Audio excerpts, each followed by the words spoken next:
안녕하세요. 하루하나입니다. 제가 이전 영상에서 여러 시트에 있는 자료를 하나로 합치는 방법에 대해서 설명을 해드렸죠. 자, 이번엔 우리가 합쳐져 있는 표에서 우리가 원하는 조건에 맞는 데이터만 별도 시트에다가 얻는 방법들을 좀 소개를 해드릴게요.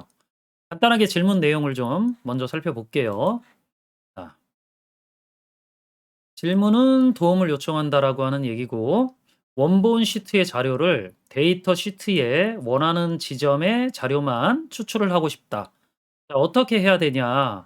라는 질문이에요. 자, 기본적으로 우리가 이런 식의 작업을 할 때, 자, 여기 버전을 명시해 달라고 했던 방법 중에 하나가 얘기가 버전에 따라서 진짜 문제 해결 방법이 다르거든요. 뭐 365하고 2021 버전 이런 거 쓰고 계시다라 그러면 뭐 이런 거 쓰고 계신 분들은 딱 하나 생각나지 않으세요? 예, 필터 함수. 얘 쓰면 바로 해결될 수 있죠. 자, 근데 모든 분들이 이런 그 함수를 쓸 수 있는 것들은 아니니까 하위 버전에서 이런 식의 작업을 하려고 그러면 뭐 함수 수식 같은 걸 이용할 수도 있어요. 근데 너무 복잡하고 배열 수식 같은 것들은 좀 느려지는 단점들도 있기 때문에 권장하고 싶지는 않고요. 사실 뭐 요런 작업을 가장 깔끔하게 할 수 있는 게 고급 필터죠. 단 요 고급 필터는 기본적으로 조건이 바뀔 때마다 계속 동작시켜 주셔야 되기 때문에 요게 좀 불편하시면 매크로 기록기 같은 거 이용해서 요거 기록해 놓으셨다가 버튼 클릭해 가지고 이렇게 원하는 결과들이 표시될 수 있도록 이렇게 작업을 해 주실 수 있으면 좋아요. 자, 그러면 제가 요 고급 필터 이용하는 방식으로 한번 설명드려 보도록 할게요.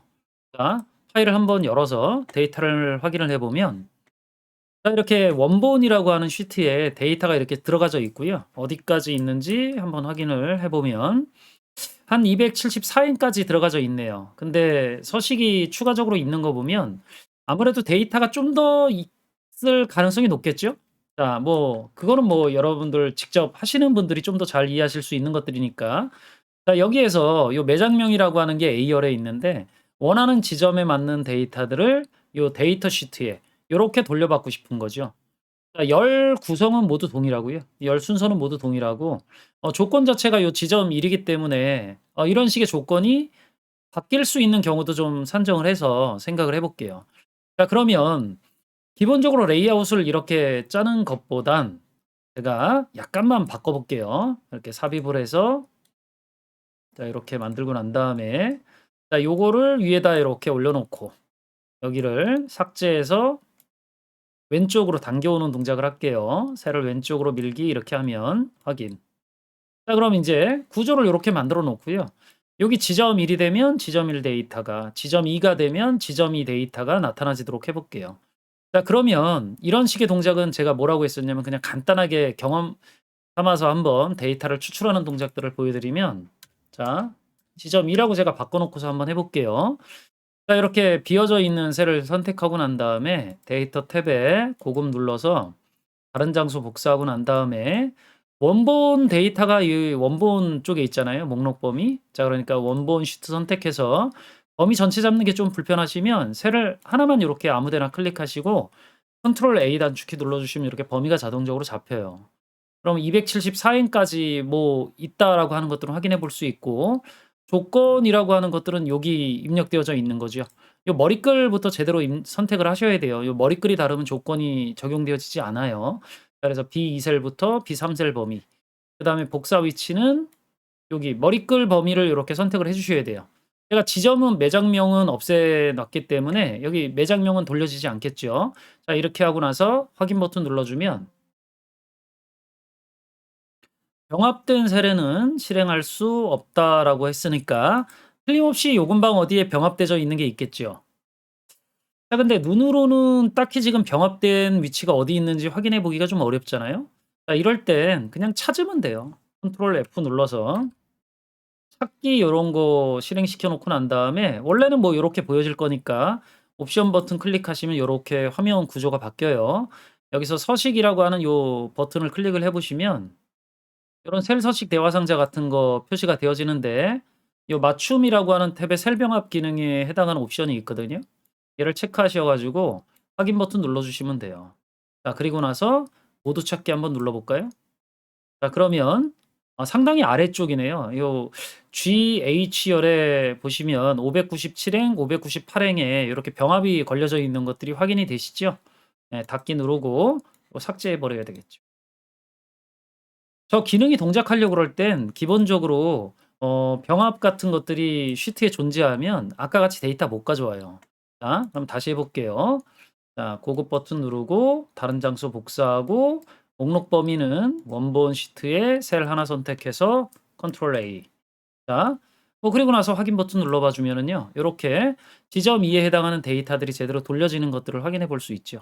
근데 이거는 인제 지점 2를 요렇게 바꿨을 때 바로 안 바뀌기 때문에 제가 아까 얘기 드렸지만 이런 식의 돌려지는 결과들을 매크로 기록기로 기록해 놓으시면 좋아요. 자, 그러니까 제가 인제 기록기를 이용하는 방법들을 좀 보여 드릴게요. 요 개발 도구 탭에 들어가서 작업하시면 되고요. 물론 요 개발 도구 탭이 표시 안 되어지는 분들은 요 리본 메뉴 탭에서 마우스 오른쪽 버튼 리본 메뉴 사용자 지정 들어가서 여기 개발 도구 요거 체크해 놓으셔야 돼요. 확인. 자, 그리고 나서 요 매크로 기록이라고 하는 것들을 요렇게 눌러 보시면 뭐 이름 뭐 어떻게 할 거냐 뭐 이런 거 나오는데 지금은 당장은 의미가 없으니까 그냥 제가 그대로 둘게요. 단축키 같은 것들도 설정 안 하시는 것들을 권해 드리고 잘 모르시면 안 하시는 것들이 좋아요. 확인 버튼 누르고 이제부터 기록을 해볼 건데요. 제가 아까 얘기 드렸지만 고급 필터는 실행 위치에 따라서 에러가 날 수 있는 상황들도 있기 때문에 가급적이면 이렇게 데이터랑 결과를 돌려받을 부분들이 이렇게 나뉘어져 있으면 빈 셀을 선택하고서 작업하시는 게 좋아요. 자, 선택하시고 나서 데이터 탭에 고급 버튼을 딱 클릭을 해 보면 주소가 다시 원래대로 돌아가 있죠. 다른 장소 복사하고 목록 범위는 원본에 가서 셀 하나 선택해서 컨트롤 A 누르면 된다고 그랬죠. 근데 기본적으로 요 주소가 574 행인데 제가 그냥 조금 크게 잡아 놓을게요. 500 행. 물론 이런 것들이 좀 불편하시면 표 등록 같은 거 하셔 가지고 작업하셔도 돼요. 자, 그럼 조건 범위하고 복사 위치는 안 바뀌었을 거기 때문에 그대로 두고 확인 버튼만 눌러주면 자, 요런 결과들을 돌려받을 수 있죠. 자, 그러면 일단 동작은 제가 원하는 것들이 다 됐으니까 개발 도구 탭에 기록 중지하고 매크로만 연결해 놓을 수 있으면 되겠죠. 여기 삽입 버튼 눌러서 요게 버튼 우리가 버튼이라고 하는 건데 단축 컨트롤이에요. 얘 클릭해서 드래그 하시면 연결할 수 있는 매크로 대화 상자 이렇게 바로 떠요. 자, 그럼 선택해서 확인. 자, 이제 얘 눌러주면 되겠죠. 이거 뭐 이름만 그냥 뭐 조회 뭐 이렇게 해주시면 좀 더 깔끔할 수 있으니까 이제 빈셀 선택하면 매크로가 동작되져요. 제가 여기에다가 지점 2, 지점 있게 나오고 지점 3, 뭐 얼마까지 있는지는 제가 잘 모르니까 기본적으로 데이터들이 이렇게 제대로 돌려지는 것들을 확인을 해볼 수 있죠. 그죠? 자, 그럼 이제 끝난 거예요. 자, 이렇게 인제 만약 별도 시트에다가 원본 데이터 범위에 있는 데이터들을 한 번에 돌려받고 싶다라 그러면 수식을 이용하면 계산 속도가 좀 떨어지기 때문에 이런 식의 고급 필터 기능을 이용해 보시는 것들을 권해 드리고 싶다라는 거죠.